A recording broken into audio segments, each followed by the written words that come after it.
Alrighty, y'all. We got the Wildman here with this beautiful truck called the Deathwish. He's gonna tell us a little bit about it today. I know y'all just did a little rebuild. You wanna tell us a little bit about it? It's a 2010 glider. It's just a basic 285 wheelbase. Got a 600 horsepower Detroit 10 speed. We bought it from Stock Transport out of Lebanon. It's basically one of their local trucks. Kind of wore out. Had a lot of wear and tear for drivers. We gutted it out, put a new interior in it. Went took floors out, put new floor down because it just how that wears out. Yeah. Put all new lights, changed out everything with watermelons, Roadworks. Roadworks also made a grill for it, and basically just run it out on the road, and it's basically my work truck. There you go. It's good to see a working truck nice and pretty like this. What kind of freight you haul? We do flatbed. We do a lot of like steel coils, beams, anything that goes to like these. We come down to Alabama a lot, haul for like the guys that make lawnmower blades, Right. Furniture components, stuff like that. We also do duck blinds for Ducks Unlimited and all them, and they go all over the country, and mainly just general freight. Other than that, kind of down here in the south, we run a little bit up in the East Coast, out west. Just try to stay around within a 500-mile radius of home. I don't like going out too far with them. Right. Well, how's this market treating you? I know a lot of drivers out here are getting it rough. Are you staying above? We're staying. We're staying even. There you go. We're not going above. We're not going under. But fuel prices being the way they are, and freight's going down, where we're not getting our fuel per diems anymore, so it's killing the owner operators. We're barely able to pay ourselves and pay our trucks. When you're paying $5 a gallon for fuel some places, and then you're only making $1,000 on a load going 600 miles, Right. Brokers are cutting their rates so bad it's just killing us. Right. What do you think what do you hope to see changed in this industry soon? Fuel prices go down a little bit, give us a break.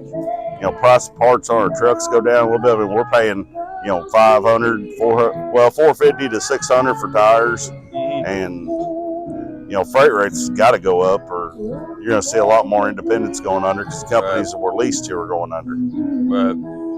Seeing a lot of that these days.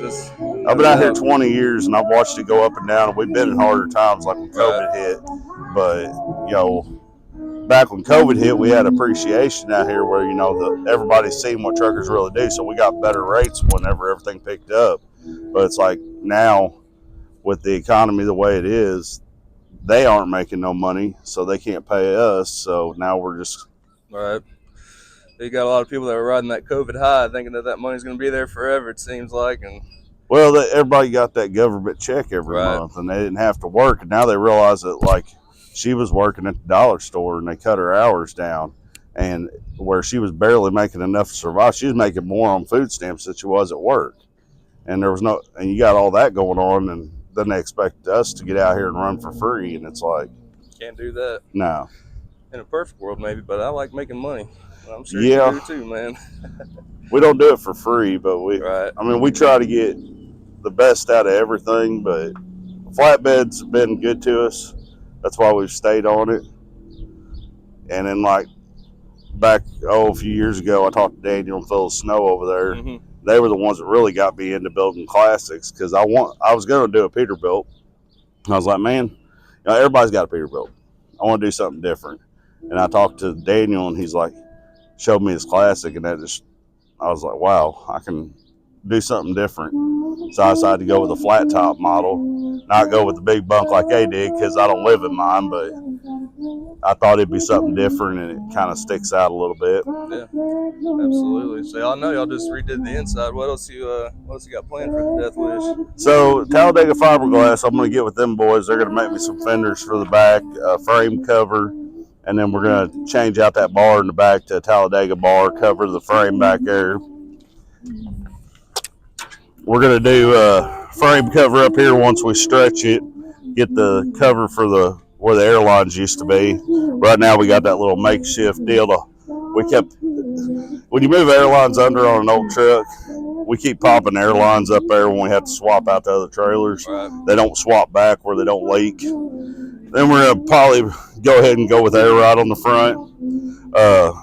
Emily Bottleman and Josh Foster are making a grill for it, a custom grill with the name in it. We're gonna go ahead and run underglow through the whole truck, and then I'm hoping to eventually go ahead and take that back panel off, put a window in the back here, change the rest of the lights on that back to watermelons. We're going with I wanted to go with the orange, the burst, because the starburst just looks better. Right. Then I guess we're just going to run it and try to make some money with it. There you go. Put some subs in there and chase old Boyd down over there. I'm telling you. Now we're going to take now we are switching everything out. Like the chrome's all going to be switched out to Roadworks products. Right now we're at about 75% Roadworks. Everything comes from them or trucks. But the bumper, I'm going to swap out to Roadworks. Go ahead when I do the air ride on it. But yeah, we still got a long way to go, but I'm hoping that it'll eventually get to where I'd like to do 75 chrome shop. Yeah. And I don't want to do that with, the rust and stuff.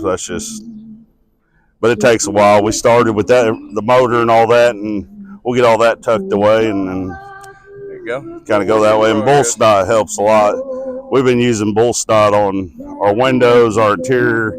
At first, I didn't like the smell of the interior, and then I found out if you smoke, it's got a weird smell to it. Right. But as far as keeping stuff clean, I even use the window cleaner on my chrome whenever it gets polished, because you can't put a lot of polish on chrome whenever it gets cut and polished by the professionals. So we use bull snot, the glass cleaner, and it took it right back to normal. And then like their hand cream and all that stuff. Yeah, man. And then Renegade, we do platinum polishing, uses Renegade products to polish it. And then Pat Geograph out of Jackson, Missouri, done all the painting on it, and Weather's shop there behind Peterbilt and Sykeston. Yep. They done all my motor work, taking the parts off so he could paint them. And it's been a group effort, definitely. Love it. Well, you got any closing comments, any words of advice for drivers out there that want to make themselves a little custom truck? Yeah. It's a lifestyle.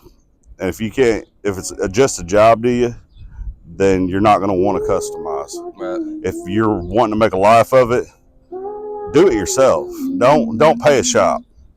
Do all the stuff yourself and do a one-off. Get with Emily Bonneman at Roadworks. Get with a custom body shop. Let them make your stuff custom. Do everything yourself. Don't do what everybody else has got. You want something that says you, not them. Right. And keep it top side up. There you go. Well, y'all, this is Wildman. This is the Deathwish. You got social media? Can people find you out there? Yeah, Watch the progress. On TikTok, it's Ruthless and Deathwish.